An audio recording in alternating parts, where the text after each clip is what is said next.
తెలంగాణ అసెంబ్లీలో మాజీ మంత్రి సబితా ఇంద్రారెడ్డి పైన సీఎం రేవంత్ రెడ్డి చేసిన వ్యాఖ్యలు తీవ్ర దుమారం రేపాయి. ఇక సబితా నమ్మక ద్రోహం చేశారని ఆరోపించారు. కాంగ్రెస్ పార్టీలోకి తనను ఆహ్వానించి ఆమె పార్టీ మారిపోయారని విమర్శించారు. కేసీఆర్ మాటలు విని కన్న తల్లి లాంటి పార్టీని వదిలి వెళ్లిపోయారని ఎద్దేవా చేశారు.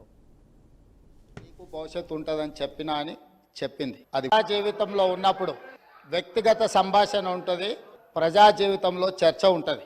సబితక్క ఈరోజు నేను నిన్ను కాంగ్రెస్ పార్టీలకు రమ్మన్నా పెద్ద లీడర్ అవుతావు అని చెప్పినా, పార్టీకి నీకు భవిష్యత్తు ఉంటుందని చెప్పినా అని చెప్పింది. అది వాస్తవం.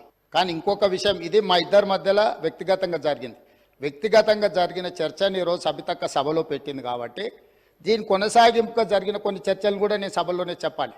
2000 వారి మాట విశ్వసించి సొంత అక్కగానే భావించి కుటుంబ సంబంధాల నేపథ్యంలో ఇతర రాజకీయ పరిణామాల నేపథ్యంలో నేను కాంగ్రెస్ పార్టీలో 2018 శాసనసభ ఎన్నికల్లో నేను కొడంగల్ శాసనసభలో ఓడిపోయిన తర్వాత 2019 పార్లమెంట్ ఎన్నికలు వచ్చినప్పుడు కాంగ్రెస్ పార్టీ నన్ను పార్లమెంట్ పోటీ చేయమని అన్నప్పుడు ఇదే సబితక్క నన్ను పిలిచి నువ్వు మల్కాజ్గిరి పార్లమెంట్ లో పోటీ చేయి, ఎన్నికల్లో నీకు అండగా నిలబడతా అని నాకు మాట ఇచ్చి పార్టీ నన్ను ఎంపీగా డిక్లేర్ చేసిన మరుక్షణం టీఆర్ఎస్ తో మాట్లాడుకొని పోయి టీఆర్ఎస్ లో చేరింది అధ్యక్ష.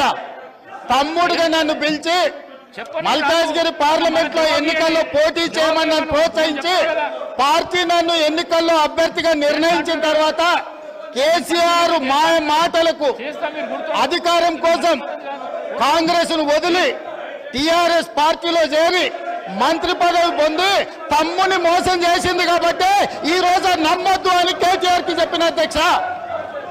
ఇది నిజమా కాదా సబితక్కను గుండె మీద చేసుకొని చెప్పమని నన్ను మల్కాజ్గిరిలో పోటీ చేయి కాంగ్రెస్ నుంచి, నీ ఎన్నికల్లో నేను గెలిపించే బాధ్యత తీసుకుంటా నాకు చెప్పి నేను ఎన్నికల్లో నిలబడడం డిక్లేర్ అయిన తర్వాత కాంగ్రెస్ ను వదిలేసి టీఆర్ఎస్ లో చేరి మంత్రి పదవి పొంది ఈ రోజు వచ్చి మాకు నీతులు చెప్తే మేమేమన్నా అమాయకులమా అధ్యక్ష?